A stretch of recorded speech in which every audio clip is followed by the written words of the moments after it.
Hi guys and welcome back to the channel Deepak Yadav Education. Welcome to the daily current affairs of 26th of January 2022. तो guys आज है तारीख 26 जनवरी 2022 और है Wednesday. आज की तारीख से जितने भी मोस्ट इंपॉर्टेंट करंट अफेयर्स बनेंगे उन सभी करंट अफेयर्स को हम लोग डिटेल में डिस्कस करेंगे। तो चलो शुभारंभ करते हैं, लेकिन उससे पहले गाइज अगर आप लोगों को इस लेक्चर का पीडीएफ चाहिए तो नीचे डिस्क्रिप्शन बॉक्स में आप सभी लोगों को टेलीग्राम का लिंक दिया गया है, वहां से जाकर आप लोग इस लेक्चर के पीडीएफ को डाउनलोड कर सकते हो। और यह है मेरी Instagram ID Deepak Yadav education. चाहो तो आप लोग मुझे यहाँ पर फॉलो कर सकते हो और अपनी जितनी भी क्वेरीज हैं मुझसे यहाँ पर पूछ सकते हो। बाय द वे दोनों ही चीज़ों का लिंक आपको नीचे डिस्क्रिप्शन बॉक्स में मिल जाएगा। साथ ही साथ यार एक छोटी सी रिक्वेस्ट है, जैसा मैंने आप लोगों से डेली बेसिस पर बोला है, यहाँ तक पहुँच चुके हो तो वीडियो को लाइक कर देना। एक लाइक करके आप अपना सपोर्ट दिखा सकते हो। और हमेशा की तरह आज भी हम लोगों ने टारगेट रखा है 2K प्लस लाइक्स का। और जैसा कि आप लोगों को मालूम है ये वीडियो यूपीएससी और स्टेट पीएससी के पॉइंट ऑफ व्यू से बहुत इंपॉर्टेंट होता है। यहाँ पर हम लोग डेली बेसिस पर बहुत सारे इंपॉर्टेंट आर्टिकल्स का डिस्कशन करते हैं। और खास बात तो यह है ये वीडियो आपको प्रीलिम्स और मेंस दोनों में ही हेल्प करेगा। कैसे? तो देखो डेली बेसिस पर हम लोग इस वीडियो में बहुत सारी फैक्चुअल इन्फॉर्मेशन को कवर करते हैं जो कि डायरेक्टली आपके प्रीलिम्स के लिए बहुत ज़्यादा हेल्पफुल होता है। और साथ ही साथ जितने भी आर्टिकल्स डिटेल में डिस्कस करते हैं उसमें से इंपॉर्टेंट पॉइंट्स का आप काफ़ी अच्छे से इस्तेमाल कर सकते हो अपने मेंस एग्जामिनेशन में। फिर वीडियो के लास्ट में हम लोग वन वर्ड क्वेश्चंस को भी देखते हैं। जैसा कि यहाँ पे आप देख पा रहे होंगे लास्ट में आपके साथ ये वन वर्ड क्वेश्चंस को शेयर करूंगा। इन सभी के आंसर्स आपको इस वीडियो में मिल जाएंगे। तो लास्ट में इसको सॉल्व करने की कोशिश करना, जिससे कि आपके अंदर एक कॉन्फिडेंस बिल्टअप होगा कि हाँ यार मैं इन क्वेश्चंस को प्रॉपरली सॉल्व कर पाया हूँ। देखो इन क्वेश्चंस को लगाने का सिर्फ और सिर्फ मेन पर्पस बस इतना ही है कि आप वीडियो को अच्छे से सुनो और लास्ट में इनको सॉल्व करो। और आगे बढ़ने से पहले सभी लोगों को हैप्पी रिपब्लिक डे। तो 26 जनवरी है आज और हम लोगों का रिपब्लिक डे भी आ चुका है।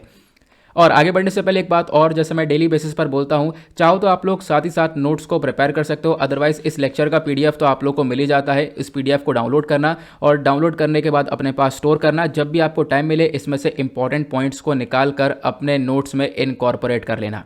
नाउ जो फर्स्ट आर्टिकल है बहुत ज़्यादा इंपॉर्टेंट होगा। बात करेंगे इंडियन एनवायरमेंट सर्विस को लेकर, आईईएस को लेकर। तो एक ऐसी सर्विस जनरेट करने के बारे में चर्चा की जा रही है जो कि एनवायरमेंट के ऊपर थोड़ा सा ध्यान रखे। आपको मालूम होगा ये आर्टिकल पिछले कुछ दिनों से लगातार चर्चा में है। तो न्यूज़ में क्यों है आप देख पाओगे, यहाँ पर ये द हिंदू का आर्टिकल है। मैं आपको सारे सोर्सेस दिखाता रहूंगा कहाँ कहाँ से आर्टिकल्स को लिया जा रहा है। तो आप लोग यहाँ पर देख पा रहे होंगे इस आर्टिकल के अंदर मेंशन्ड है सुप्रीम कोर्ट ने यहाँ पर सरकार का रेस्पॉन्स मांगा है कि हम लोग को एक independent Indian environment service create करना चाहिए या नहीं करना चाहिए। तो हाल ही में सुप्रीम कोर्ट ने यह क्वेश्चन पूछा सरकार से।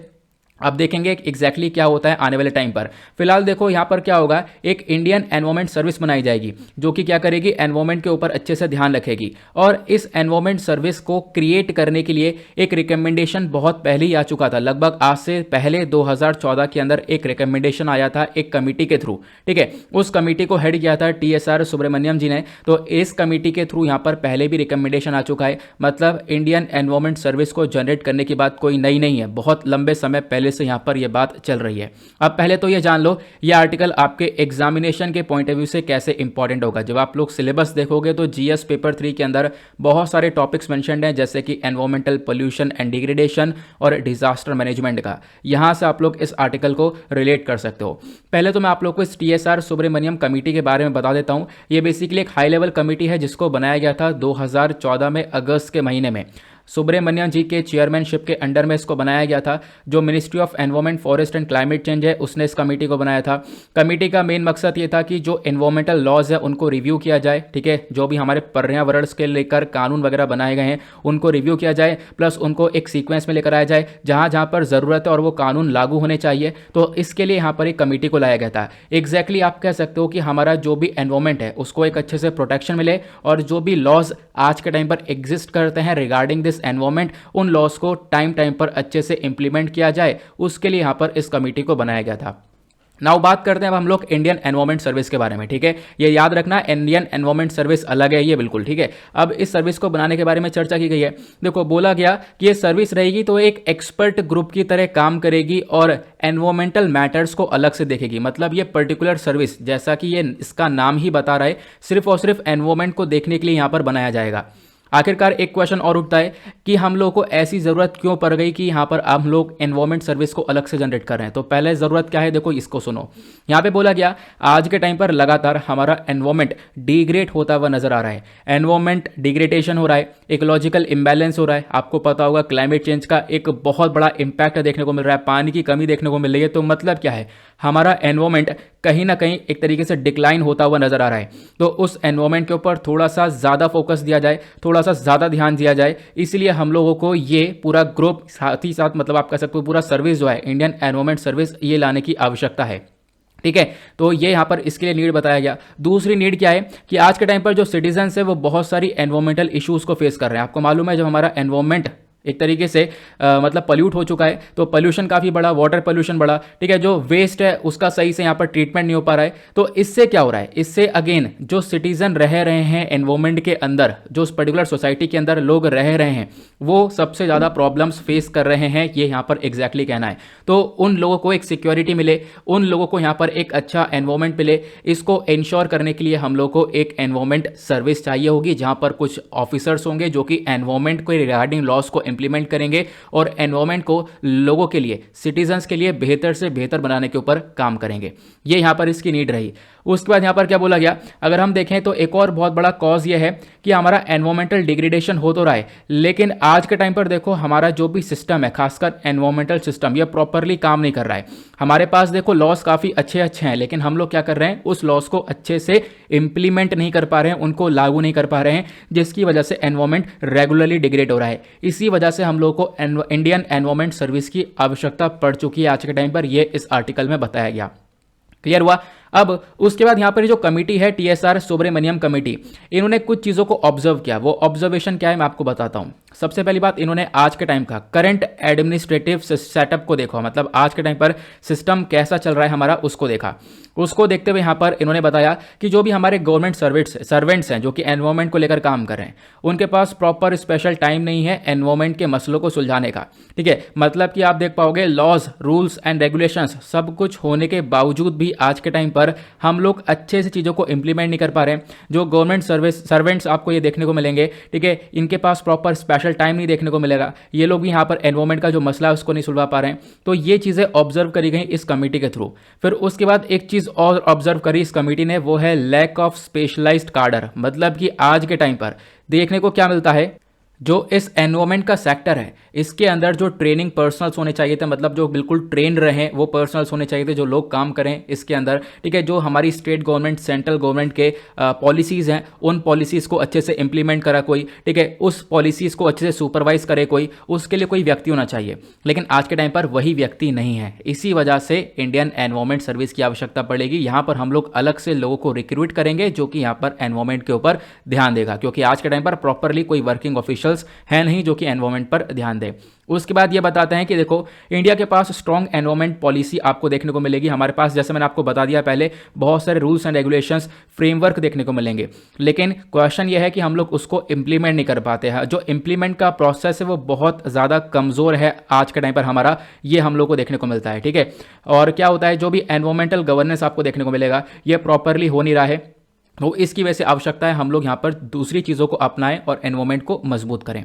क्लियर हुआ। फिर उसके बाद यहाँ पर ये बताते हैं कि देखो आज के टाइम पर हम एक चीज़ और देखते हैं, हमारे पास बहुत सारी मिनिस्ट्रीज़ हैं, इंस्टीट्यूशंस हैं जो कि एनवायरमेंटल कंसर्न को देखती हैं, लेकिन इन मिनिस्ट्रीज़ के अंदर, इन इंस्टीट्यूशंस के बीच में कोई भी कोऑर्डिनेशन देखने को मिलता नहीं है। ये लोग मिलकर काम करते नहीं हैं, तो ये चीज़ें भी देखने को मिलती हैं। तो अगेन यहाँ पर ये सारी ऑब्जर्वेशन है इस कमेटी के थ्रू, मतलब इस कमेटी ने ये सारी प्रॉब्लम्स को देखा है कि आज के टाइम पर ये प्रॉब्लम्स फेस की जा रही हैं। तो इसी प्रॉब्लम को देखते हुए यहाँ पे सुझाव दिया गया कि भाई एक सर्विस बना दो और एक ऑल इंडिया सर्विस रहेगी ये, और इसके अंदर यहाँ पर ऑफिसर्स को रिक्रूट किया जाएगा और जो ऑफिसर्स है वो एनवायरमेंट को प्रॉपरली ध्यान देंगे।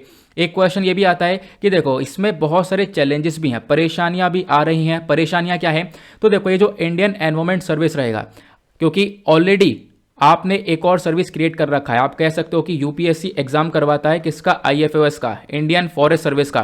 तो एनवायरमेंट को देखने के लिए हमारे पास ऑलरेडी एक फॉरेस्ट सर्विस देखने को मिलेगी। तो कहीं ना कहीं अगर हम लोग इंडियन एनवायरमेंट सर्विस को लेकर आएंगे तो इन दोनों सर्विसेज के बीच में एक ओवरलैपिंग या फिर एक कॉन्फ्लिक्ट देखने को मिल सकता है। ये एक बहुत बड़ा चैलेंज हो सकता है आने वाले टाइम पर। फिलहाल अभी ये चीज़ें इंप्लीमेंट नहीं हुई, इसी को लेकर सिर्फ सुझाव मांगा गया है, अभी डिस्कशन चल रहा है। आने वाले टाइम पर देखेंगे कि किस प्रकार से यहाँ पर इन चीज़ों को लागू किया जाएगा। क्लियर हुआ? आई होप आप लोग यहाँ पर इस आर्टिकल के रिगार्डिंग एक एक चीज़ काफ़ी अच्छे से समझ गए होंगे। आते हैं सेकंड आर्टिकल की तरफ। अगेन एक और बहुत ज़्यादा इंपॉर्टेंट आर्टिकल है, खासकर हमारे इकोनॉमी के पॉइंट ऑफ व्यू से। यहाँ पे चर्चा की गई है के शेप रिकवरी के बारे में, तो डिस्कस करेंगे आखिरकार ये के शेप रिकवरी क्या होती है। इसके ऊपर पहले बहुत सारे क्वेश्चंस पूछे गए हैं अलग अलग एग्जामिनेशन में, तो ध्यान से सुनना इस आर्टिकल के बारे में। आखिरकार ये चर्चा में क्यों है, तो आप देख पाओगे यहाँ पर इंडियन एक्सप्रेस का आर्टिकल आपको ये देखने को मिलेगा, जहाँ पे चर्चा की गई है कोविड-19 के बाद हम लोगों ने के शेप रिकवरी देखी है, और के शेप रिकवरी अपने आप में एक चिंता वाली बात है। ये चिंता वाली बात कैसे है वो हम लोग इस आर्टिकल में समझने की कोशिश करेंगे। तो यहाँ पर हुआ क्या है, एक लेटेस्ट सर्वे हुआ है, उस सर्वे का नाम है ICE 360 सर्वे 2021, और इस सर्वे ने बताया कि कोविड-19 से एमर्ज होते होते, कोविड-19 से बाहर निकलते निकलते हम लोग के शेप रिकवरी को ले रहे हैं। मतलब हमारी जो रिकवरी है वो के शेप प्रकार की देखने को मिल रही है, मतलब ऐसी रिकवरी होती है। इसका मतलब क्या होता है आगे मैं आपको समझाऊंगा, बट अभी यहाँ पर और बातें जानो। हुआ क्या, ये जो पूरा सर्वे है, इस सर्वे को किसने कंडक्ट किया है, प्राइस ने। प्राइस मतलब है people's research on India's consumer economy, इन्होंने यहाँ पर इस सर्वे को कंडक्ट किया। ये प्राइस क्या है, तो मुंबई का एक थिंक टैंक है जिन्होंने यहाँ पर इस सर्वे को क्रिएट किया, और अप्रैल से लेकर अक्टूबर के बीच में बहुत सारे लोगों का डेटा लिया है। वो ये बातें हमारे लिए इंपॉर्टेंट नहीं है, बस यहाँ पर ये जरूर ध्यान रखना इस सर्वे को किसने कंडक्ट किया है आखिर। अब ये आर्टिकल कैसे इंपॉर्टेंट हो सकता है, तो जीएस पेपर 3 के अंदर आप देख पाओगे ग्रोथ एंड डेवलपमेंट का टॉपिक आपको नजर आएगा, इसके पॉइंट ऑफ व्यू से इंपॉर्टेंट हो जाएगा। अब इस सर्वे ने क्या बताया है, इस सर्वे ने बताया कि देखो जो पुअरेस्ट लोग हैं आज के टाइम पर, बहुत सारे लोग जो कि एक तरीके से जिनकी फाइनेंशियल कंडीशन अच्छी नहीं है, ठीक है, यहाँ पर आप कह सकते हो जो गरीबी की रेखा में आ रहे हैं, ठीक है, मतलब गरीब लोग आपको देखने को मिलेंगे, उनके जो एनुअल इनकम है वो 1995 से अगर हम कंपेयर करें तो 1995 से 1995 से इनकी एनुअल इनकम राइज हो रही थी, बढ़ रही थी। मतलब जो गरीब लोग हैं 20%, ठीक है, 20% इंडियन हाउस होल्ड्स के पुअर पीपल हैं, इनकी ग्रोथ देखने को मिल रही थी, लगातार इनकी इनकम बढ़ रही थी 1995 से। लेकिन होता क्या है, फिर समय आता है साल 2020-21 का, कोविड वाला। कोविड वेरिएंट काफ़ी तेज़ी से फैलता है, और आपको पता होगा यहाँ पर इसकी वजह से लॉकडाउन वगैरह लगता है, और मतलब दुनिया भर में आप कह सकते हो जो इकॉनमी है वो काफ़ी हद तक डाउन हो जाती है। तो हमने ये देखा कि जो पुअरेस्ट पीपल हैं, अब इनकी जो इनकम है वो डाउन होनी चालू हो जाती है। एक समय पर इनकी इनकम काफ़ी बढ़ रही थी, अच्छा खासा यहाँ पर परफॉर्म कर रहे थे, बट अब यहाँ पर कोविड के बाद इनकी इनकम बहुत तेज़ी से गिर चुकी है। लगभग 53% से यहाँ पर गिरावट देखने को मिल गई है इनकी इनकम के अंदर, ये यहाँ पर बताया गया, ठीक है। तो अपने आप में आप कह सकते हो कि ये काफ़ी परेशानी में आ रहे हैं। अब उसके बाद यहाँ पर इसी समय पर दूसरे छोर पर क्या देखने को मिला, अमीर लोगों की कहानी। अमीर लोगों की कहानी की जो इनकम है, जो रिचेस्ट पर्सन देखने को मिलेंगे, उनकी इनकम इंक्रीज हुई है, चाहे वो कोविड-19 का टाइम भी हो, कोई सा भी टाइम हो। इनफैक्ट पेंडेमिक के टाइम पर तो इनकी इनकम और इंक्रीज हुई है, बताया गया 39% से इन लोगों ने ग्रोथ पाई है, जो रिचेस्ट पीपल हैं, जो यहाँ पर अमीर व्यक्ति देखने को मिलेंगे। तो मतलब कोविड-19 का समय चलता रहा, कोविड-19 में जो आपने बात सुनी होगी पहले भी कि अमीर और अमीर हुआ, गरीब और गरीब हुआ, तो वही सिचुएशन यहाँ पर समझाई जा रही है कि पुअर पीपल की इनकम और कम हुई, और जो रिचेस्ट पीपल हैं उनकी इनकम काफ़ी ज़्यादा बढ़ती हुई नजर आई है, ये हमने देखा।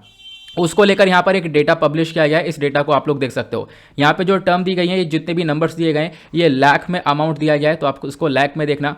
जैसे यहाँ पर बताया गया Q1 के अंदर साल 2015-16 और साल 2020-21 को यहाँ पे कंपेयर किया गया। जो गरीब लोग थे, पुअरेस्ट 20% जो लोग हैं, अगर हम इनकी बारे में बात करें तो 2015-16 में इनकी जो इनकम हुआ करती थी वो 1.37 लाख हुआ करती थी। मैंने आपको बताया लाख में डेटा है ना। लेकिन साल 2021 के अंदर ये इनकम 65,000 की रह चुकी है।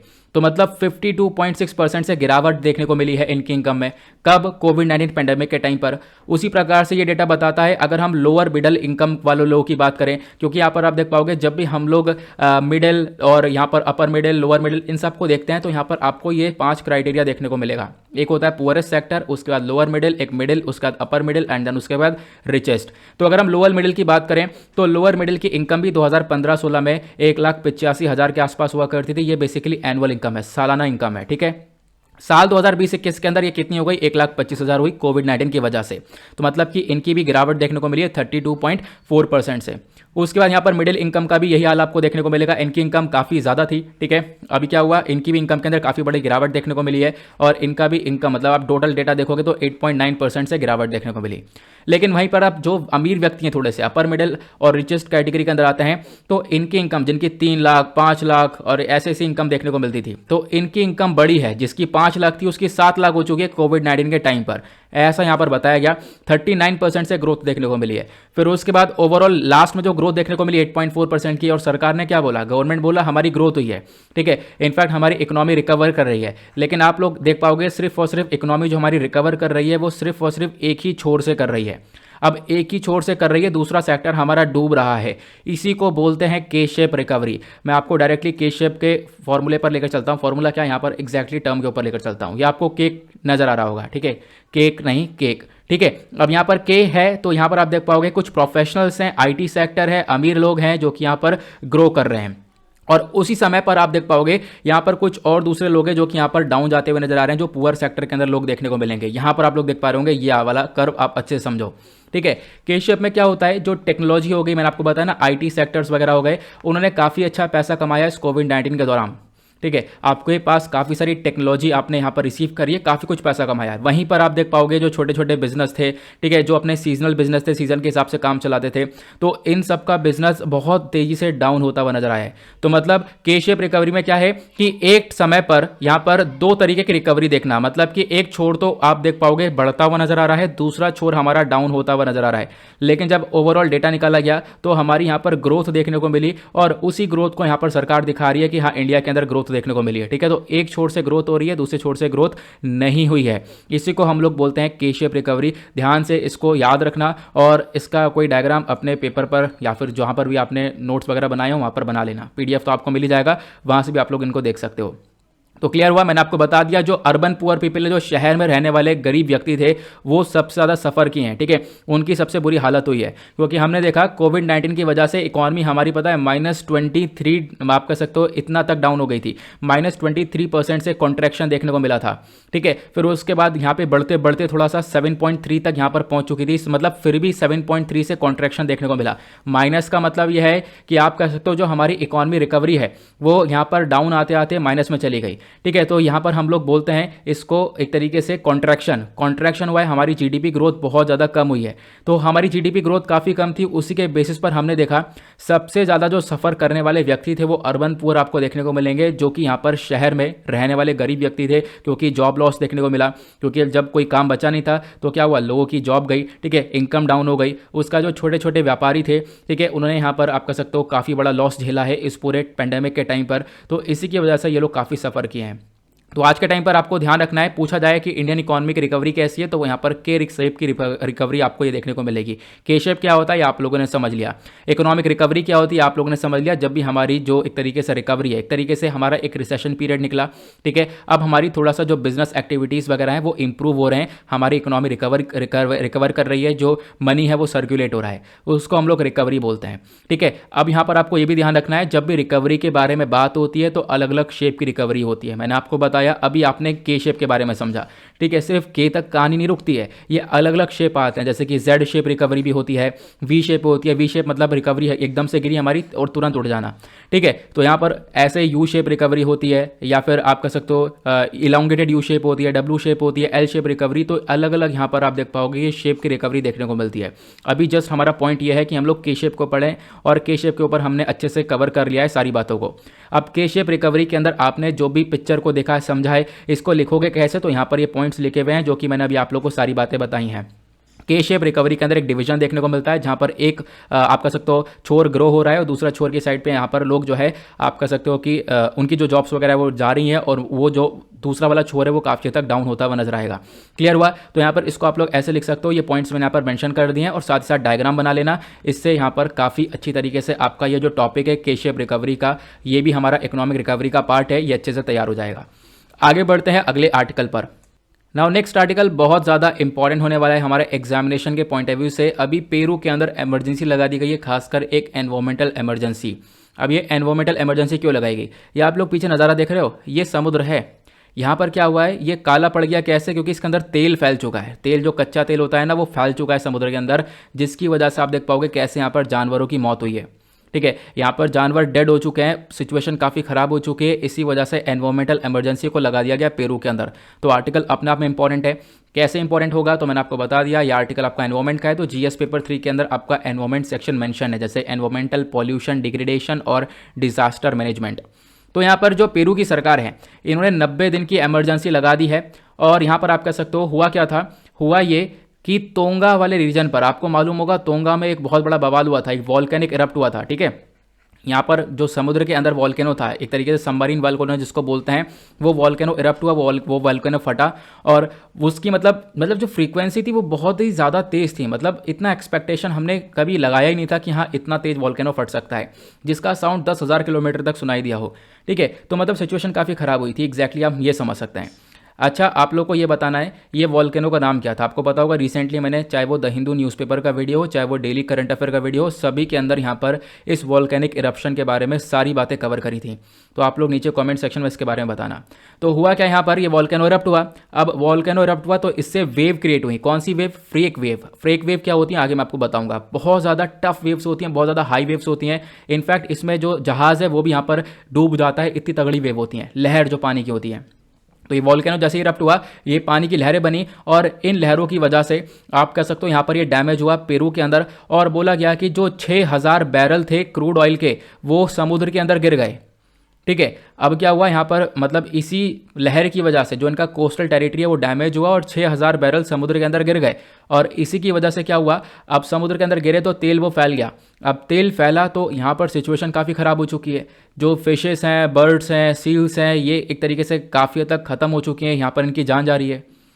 अब हुआ क्या, ये सारा काम हुआ कहाँ पर, जो पेरू की कैपिटल ऑफ लीमा है, in the Ventanilla district of the port city Callao. ठीक है, ये एरिया आपको देखने को मिलेगा जहाँ पर ये पूरा का पूरा डिजास्टर क्रिएट हुआ है। क्लियर हुआ? तो पहले तो हम समझेंगे आखिरकार ये फ्रेक वेव होती क्या है जो कि इतनी खतरनाक होती हैं। फ्रेक वेव को हम लोग रॉक वेव भी कहते हैं, आपको ध्यान रखना है। ROGUE इसका नाम है।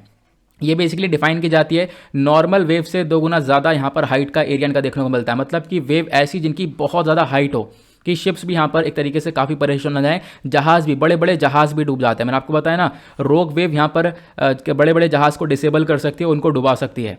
ठीक है, और कैसी वेव ये देखने को मिलती है हकीकत में, तो आप लोग ये वाला पिक्चर देखोगे।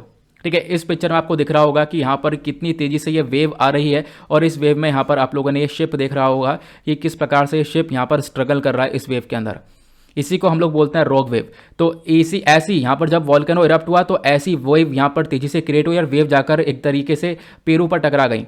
पेरू कहाँ पर देखने को मिलेगा, यहाँ पर आपको देखने को मिलेगा। पेरू के कोस्टल एरिया में वेव टकराई हैं। यहाँ पर आपको ये देखने को मिल जाएगा पेरू, एग्जैक्टली ये वाला एरिया है। ठीक है, और जहाँ पर वेव टकराई है वो ये वाला एरिया आपको देखने को मिलेगा, कलाओ वाला एरिया। मैंने अभी आपको दिखाया था, एग्जैक्टली अभी मैंने आपको बताया था ये वाला एरिया है। ठीक है, यहीं पर ये डैमेज हुआ है। यहीं पर एक तरीके से ये आप देख पाओगे ऑयल फैल चुका है पानी के अंदर, और फैलने की वजह से आप देख पा रहे होंगे किस प्रकार से यहाँ पर पूरा का पूरा डिजास्टर क्रिएट हो रहा है। ब्राज़ील के पास पेरू को देखने को मिलेगा। अगर आप पेरू के इर्द गिर्द वाली कंट्रीज देखोगे, नेबरिंग कंट्रीज, तो ऊपर आपको कोलंबिया नजर आएगा, इधर इक्वाडोर नजर आएगा, ये ब्राज़ील नजर आएगा, इधर आपको बोलीविया नजर आएगा, नीचे आपको चिली भी देखने को मिलेगा। ठीक है, और उसके बाद ये भी ध्यान रखना, पेरू आपका साउथ अमेरिका वाले पोर्शन के अंदर देखने को मिलता है। ठीक है, तो ये सिचुएशन, ये कुछ सिनेरियो, ये कुछ पिक्चर्स यहाँ पर आज के टाइम पर निकलते हुए आ रहे हैं गूगल के ऊपर इनकी वजह से। अब हुआ क्या है, इस पूरे कंडीशन को यहाँ पर बोला गया है ये एक ऑयल स्पिल की कंडीशन है। और ऑयल स्पिल की यहाँ पर जो एक तरीके से डिजास्टर है, ये पिछले साल 2 जगह हुआ था। मॉरिशस में हुआ था। देखो ऑयल स्पिल क्या होता है, पिछले साल जो मॉरिशस में हुआ था वो इस प्रकार का आपको सिनेरियो नजर आएगा। एक जहाज़ था, जहाज़ के अंदर काफ़ी सारा तेल था, और ये जहाज़ यहाँ पर टूट चुका था। ये जहाज़ के 2 टुकड़े हो गए थे। 2 टुकड़े होने के बाद यहाँ पर क्या हुआ था, इस प्रकार से यहाँ पर जो ये तेल है ये फैल गया था पानी के अंदर। तो ऐसे डिजास्टर होते रहते हैं। ये पहले डिजास्टर हुआ था मॉरिशस के अंदर, उससे पहले भी कहीं पर ये ऑयल स्पिल हुआ था। नाउ अब आप देख पाओगे यहाँ पर कहाँ पे हो गया, पेरू के अंदर हो गया। तो ये अपने आप में एक इंपॉर्टेंट टॉपिक भी बन चुका है आपके एग्जामिनेशन के पॉइंट ऑफ व्यू से। अगर हम लोग ऑयल स्पिल, नाम ही क्या है, ऑयल का फैल जाना। अब यहाँ पर जो ये ऑयल स्पिल का मतलब होता है एक uncontrolled release of crude oil, gasoline, fuels और other oil byproducts in the environment. मतलब आपके कंट्रोल में नहीं था ये, आपने कोई जानबूझ के नहीं फैलाया, आपके कंट्रोल में यहाँ पर ये चीज़ें देखने को मिली नहीं थी, और यहाँ पर क्या हुआ, उसी की वजह से ये एनवायरमेंट के अंदर फैल गया है। अब ऑयल स्पिल कर क्या सकता है, देखो ऑयल स्पिल अपना भी बहुत खतरनाक है। ये क्या कर सकता है, यहाँ पर लैंड, एयर, वाटर, कुछ भी एरिया उसको पोल्यूट कर सकता है। जैसा आप देख पाओगे बीच वाला एरिया है, ठीक है, ये बीच का हिस्सा देखने को मिलेगा, जैसे समुद्र इधर देखने को मिलेगा, तो ये बीच पे ऑयल फैल चुका है। तो मतलब ये हर तरह से चीज़ों को डैमेज कर सकता है ये ऑयल स्पिल, तो अपने आप में इसका कंसर्न काफ़ी ज़्यादा है। अब क्वेश्चन ये है इसके कारण क्या क्या हो सकते हैं। देखो बहुत सारे कारण हो सकते हैं, और मतलब आप कह सकते हो कि ऑयल स्पिल कहीं पर भी हो सकता है, ठीक है। अभी आपने देखा मतलब किसी की वजह से भी हो सकता है, कभी कोई एक्सीडेंट हो जाए, या फिर यहाँ पर शिप के रिगार्डिंग कोई उन्हें परेशानी फेस करने को मिल जाए, या फिर आपने अभी देखा वॉल्केनिक eruption हुआ, कोई सा भी कारण हो सकता है, कारण कुछ भी हो सकता है जिसकी वजह से ऑयल स्पिल हुआ। लेकिन क्वेश्चन ये है कि ऑयल स्पिल कहाँ कहाँ पर हो सकता है। देखो कहीं पर भी हो सकता है, रिवर्स में, नदी में हो गया, बे में हो गया, या फिर ओशन में हो गया, किसी में भी हो गया, किसी एक्सीडेंट की वजह से कुछ भी यहाँ पर हो सकता है, ऐसा बताया गया ये ऑयल स्पिल के रिगार्डिंग। क्लियर हुआ। अब बात करते हैं कि चलो ऑयल स्पिल हुआ तो हुआ, इसके क्या एनवायरमेंटल इंपैक्ट होंगे, क्या इसका कंसर्न देखने को मिलेगा। तो यहाँ पर आप देख पाओगे इम्पैक्ट के अंदर क्या होगा। पहला, थ्रेट टू इंडिजीनियस पीपल, मतलब जो उस पर्टिकुलर एरिया के अंदर रहने वाले व्यक्ति हैं, आसपास रहने वाले व्यक्ति होंगे, उनको सबसे बड़ा नुकसान पहुंचेगा, क्योंकि ऑयल पोल्यूशन हुआ है, इससे काफ़ी सारे हेल्थ हैजार्डस बीमारियां निकलेंगी, मतलब आपकी हेल्थ के लिए काफ़ी खतरा ये हो जाएगा। क्योंकि जब आसपास में यहाँ पर जब बहुत सारे लोग रह रहे हैं, वो लोग सी फूड को कंज्यूम कर रहे होंगे, और बहुत सारे लोग समुद्री खाना खाते हैं, मतलब सी फूड मतलब जो मछली वगैरह है, तो इनको कंज्यूम करते हैं। अब हुआ क्या, ऑयल स्पिल की वजह से ये जो टॉक्सिकनेस है, जो जहरीलापन है, वो इन जानवर के अंदर पहुंचा, और इन जानवरों की वजह से आपके बॉडी के अंदर पहुंचा, तो ये चीज़ें नज़र आ सकती हैं। तो पहला यहाँ पर आप देख पाओगे इम्पैक्ट तो ये हो गया। दूसरा इम्पैक्ट क्या है, दूसरा इम्पैक्ट यहाँ पर बताया गया हार्मफुल टू एक्वाटिक लाइफ, मतलब कि जो भी आपका, देखो इंसान के लिए तो खतरा है ही, एनवायरमेंट के लिए तो खतरा है ही, साथ ही साथ आप यहाँ पर मैरीन एनवायरमेंट के लिए तो देखो समुद्र के अंदर बहुत सारे जीव रह रहे हैं, बहुत सारे यहाँ पर जानवर रह रहे हैं, उनके लिए भी तो खतरा है ना। ये जो ऑयल है बेसिकली, अगर यहाँ पर ओशन की सरफेस पर फैलता है तो यहाँ पर ये अपने आप में बहुत खतरनाक बन सकता है एक्वाटिक एनिमल्स के लिए। एक्वाटिक एनिमल्स आपको अलग अलग प्रकार के देखने को मिलते हैं। इनफैक्ट क्या परेशानी होगी, जब ये तेल समुद्र के ऊपर फैल जाएगा तो सनलाइट अंदर जाएगी नहीं, सनलाइट अंदर जाएगी नहीं, तो यहाँ पर आप कह सकते हो ये जो जानवर है अंदर वो मर जाएंगे, उनके पास प्रॉपरली ऑक्सीजन नहीं पहुँचेगी, ऑक्सीजन का लेवल कम हो जाएगा, तो ये भी यहाँ पर देखने को मिल जाता है। फिर उसके बाद एक कंडीशन आती है हाइपोथर्मिया की, ध्यान रखना बहुत इंपॉर्टेंट पॉइंट है। अगर हम बात करें, देखो क्रूड ऑयल फैला, क्रूड ऑयल फैलने की वजह से यहाँ पर क्या हुआ, जो बर्ड्स हो गया, जो भी मैरीन मैमल्स हो गया, जो भी जानवर हो गए, उनके ऊपर तेल सब लग गया, वो मतलब तेल के में मतलब पूरी तरीके से लोटपोट हो गए, वो सब उनके ऊपर तेल लग चुका है। अब क्या हुआ, वो डाई हो सकते हैं, उनकी डेथ हो सकती है, किसकी वजह से, हाइपोथर्मिया की वजह से। हाइपोथर्मिया एक ऐसी कंडीशन है जहां पर बॉडी का टेम्परेचर नॉर्मल लेवल से भी बहुत ज़्यादा डाउन हो जाता है। तो आपको ध्यान रखना है एग्जैक्टली हाइपोथर्मिया क्या है। हाइपोथर्मिया का मतलब होता है decrease in the body temperature to below the normal level, जो आपका एक नॉर्मल लेवल रहना चाहिए उससे भी काफ़ी कम हो जाता है बॉडी टेम्परेचर, जिसकी वजह से यहाँ पर जानवरों की डेथ हो जाती है। क्लियर हुआ। फिर उसके बाद यहाँ पर आप कह सकते हो एक टॉक्सिक इफेक्ट देखने को मिलता है, मतलब कि यहाँ पर अगर कोई भी एक तरीके से ये ऑयल है, ये ऑयल अपने आप में जहरीला है, ये एनिमल्स को अफेक्ट कर सकता है, और एनिमल्स को अफेक्ट करेगा, उनको डैमेज करेगा, साथ ही साथ जो उनका रिप्रोडक्टिव रेट है, ठीक है, उनकी जनसंख्या को भी यहाँ पर रोक सकता है। तो अपने आप में बहुत इंपॉर्टेंट मुद्दा है, इसके बारे में आप लोग ये पॉइंट्स अपने पास जरूर लिख कर रखना, ठीक है। अब आपने समझ लिया कि एनवायरमेंट के ऊपर क्या क्या इंपैक्ट पड़ सकता है, बट क्वेश्चन ये है एनवायरमेंट के अलावा भी नुकसान हो सकता है, मतलब इतना नुकसान हो सकता है एनवायरमेंट के अलावा इकोनॉमिक इंपैक्ट देखने को मिलेगा, मतलब कि उस कंट्री की जो अर्थव्यवस्था है जहाँ पर ये ऑयल स्पिल हुआ है उसकी हिल जाएगी। अर्थव्यवस्था में पहला यहाँ पर जो हिलने वाला पोर्शन है वो है टूरिज्म, ठीक है। अब मान लो पेरू के अंदर बहुत से लोग जा रहे थे और वहाँ पर कोस्टल वाले एरिया पर, बीच पर मतलब जाते थे, अब क्या हो गया, लोग जाते हैं, पैसा खर्चते हैं, तो वहाँ की इकॉनमी ग्रो हो रही है, लेकिन ये ऑयल स्पिल हुआ तो कोई जाएगा नहीं जाएगा, तो इससे क्या होगा, जो टूरिज्म है वो फेल मार जाएगा। क्लियर हुआ। दूसरा यहाँ पर पावर प्लांट्स आपको देखने को मिलेंगे। होता क्या है, बहुत सारे समुद्र के पास पावर प्लांट्स वर्क करते हैं, ठीक है, जो कि यहाँ पर आप कह सकते हो आपको पावर प्लांट्स काम कर रहे हैं, और वहाँ पर पावर प्लांट्स के अंदर पानी की जरूरत पड़ती है, पानी के बिना वो पावर प्लांट्स चलेंगे नहीं। तो क्या होगा, यहाँ पर आप कह सकते हो कि जब पानी गंदा रहेगा, ऑयल से अफेक्टेड रहेगा, तो वो पावर प्लांट्स के अंदर पानी का इस्तेमाल नहीं कर पाएंगे, तो मतलब पावर प्लांट्स को शट डाउन करना पड़ेगा हमें, ठीक है। तो यहाँ पर अगेन पावर का क्राइसिस आ सकता है। और तीसरा इंपैक्ट क्या पड़ सकता है, फिशिंग के ऊपर, ये मैंने आपको बता ही दिया है। क्या होगा, जो फिश है हमारी वो भी डैमेज हो जाएंगी, वो भी यहाँ पर काफ़ी कुछ सफ़र करेंगी, तो इसकी वजह से यहाँ पर आप कह सकते हो फिशिंग नहीं कर पाएंगे लोग उस पर्टिकुलर पानी के अंदर, जिससे कि यहाँ पर जो कमर्शियल फिशिंग एक्टिविटीज़ है, क्योंकि बहुत से लोग क्या कर रहे थे, फिश ले जाने के बाद, फिश मारने के बाद उनको बेच रहे थे, उनसे जो पैसा आ रहा था उससे अपना जीवन व्यतीत कर रहे थे, तो कहीं ना कहीं यहाँ पर भी एक बहुत बुरा असर पड़ता हुआ नजर आएगा। तो ये सारे कहीं ना कहीं इकोनॉमिक इंपैक्ट भी पड़ते हैं उस पर्टिकुलर रीजन के अंदर जहाँ पर ऑयल स्पिल होता है। क्वेश्चन यह है कि तो सर क्या इसका सोल्यूशन नहीं है जब इसके इतने सारे नुकसान देखने को मिलेंगे। देखो बिल्कुल सोल्यूशन है। पहला सोल्यूशन आता है रेमेडीज़। रेमेडीज़ के अंदर आता है बायो रेमिडिएशन। बायो रेमिडिएशन मतलब क्या होता है, देखो एक बैक्टीरिया होगा, बैक्टीरिया को हम लोग छोड़ेंगे और वो बैक्टीरिया यहाँ पर इस ऑयल को एक तरीके से ब्रेक डाउन कर देगा। ठीक है, तो आपको ध्यान रखना है इसमें कौन कौन से बैक्टीरिया होता है। तो यहाँ पर पैरालिसिडिबाब का कुछ ऐसे करके नाम आपको देखने को मिलेगा, उसका यहाँ पर साइकोलोलैस्टिकस करके नाम देखने को मिलेगा, ओलिस्पेरा नाम देखने को मिलेगा। तो ये अलग अलग बैक्टीरियाज हैं। इन बैक्टीरियाज की मदद से हम लोग क्या कर सकते हैं, इन बैक्टीरियाज को अगर यहाँ पर छोड़ दें तो ये इस तेल को छोटे छोटे टुकड़ों में तोड़ देंगे, जिससे हम लोग यहाँ पर चीज़ों को रिकवर कर पाएंगे। तो बायो रेमिडिएशन इसी को बोला जाता है, जहाँ पर आप ऑर्गेनिजम्स को छोड़ देते हो। ठीक है, एक तरीके से यहाँ पर आपने क्या करा, बैक्टीरिया को छोड़ दिया और वो बैक्टीरिया क्या करेंगे, इस पोल्यूशन को खत्म करेंगे। क्लियर हुआ, ये हो गया बायो रेमिडिएशन। लेकिन एक दूसरा सोल्यूशन भी है, अगर आपके पास बायो रेमिडिएशन की फैसिलिटी नहीं है तो कोई बात नहीं, उसको हटा दो। दूसरा सोल्यूशन के अंदर आता है स्किमिंग। स्किमिंग के अंदर क्या होता है, यहाँ पर आप कर सकते हो इस प्रकार से आप लोगों को देखने को मिल रहा होगा। होता क्या है, ये जो स्किमर है इसको यहाँ पर इस प्रकार से डिज़ाइन किया जाता है कि अगर कहीं पर तेल फैला है, मान लो यहाँ पर तेल फैल चुका है, तो इस तेल के ऊपर यहाँ पर इसको फ्लोट करवाया जाएगा, इसको तैराया जाएगा और इस तेल में से क्या होगा, सॉरी इसको फ्लोट करवाने के बाद जो ये तेल है इसको यहाँ पर टैंक के अंदर खींच लेंगे। ठीक है, इसको स्वीप किया जाएगा ऑयल को टैंक्स के अंदर। तो आप देख पाओगे इस प्रकार से स्किमिंग देखने को मिलती है, टैंक के अंदर खींच लिया जाता है।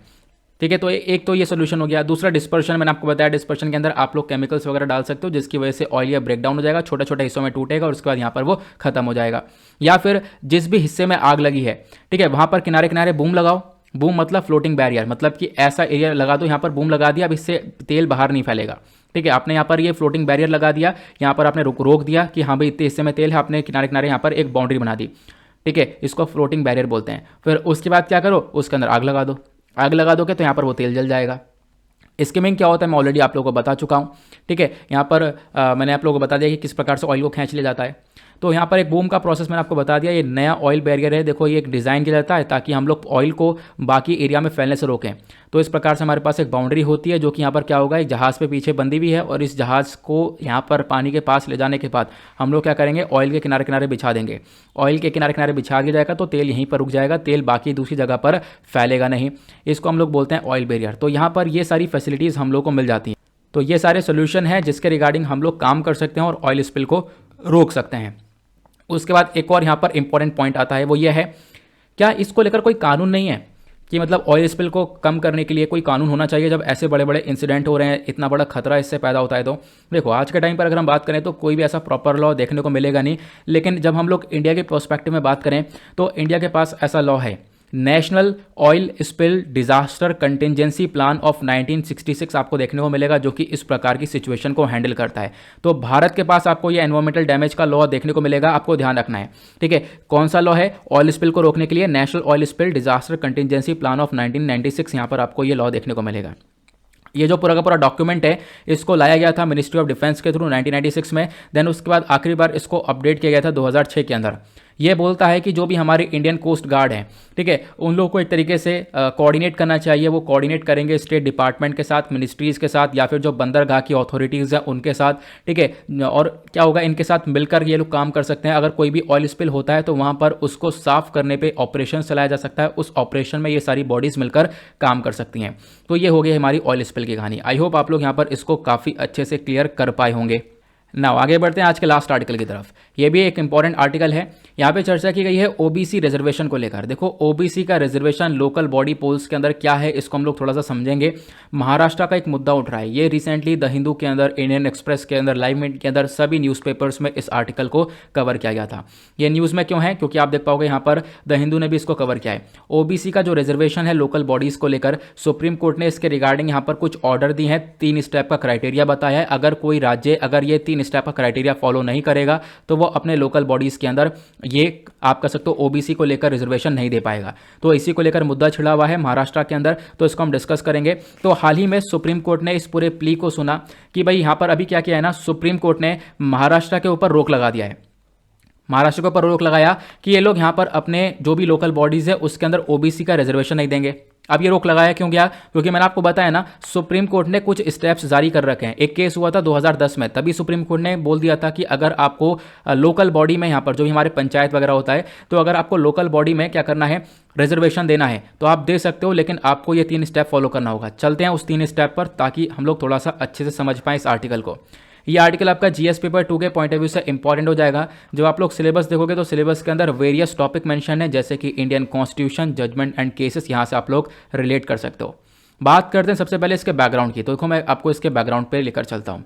होता क्या, एक केस होता है महाराष्ट्र यहाँ पर क्या करता है, महाराष्ट्र को एक तरीके से क्या करना होता है, अपनी जो परिषद एक्ट है, पंचायत समितिज है, इनके अंदर यहाँ पर अमेंडमेंट करना होता है इनको। और उसका जो महाराष्ट्र का विलेज पंचायत एक्ट है, ये क्या होता है, ये सारी हमारी लोकल बॉडीज़ होती हैं। लोकल बॉडीज़ के अंदर आपको पता है ना, हमारे पंचायत होता है, district panchayat, intermediate panchayat, village panchayat, फिर नगर पालिका, म्यूनिसिपल कॉर्पोरेशन, म्यूनिसिपल काउंसिल, नगर पंचायत, ठीक है। तो यहाँ पर ये सब आपको देखने को मिलता है, हमारी लोकल गवर्नमेंट है। एक यूनियन गवर्नमेंट, स्टेट गवर्नमेंट के बारे में आपको पता होगा, ये सारी हमारी बाकी लोकल गवर्नमेंट है।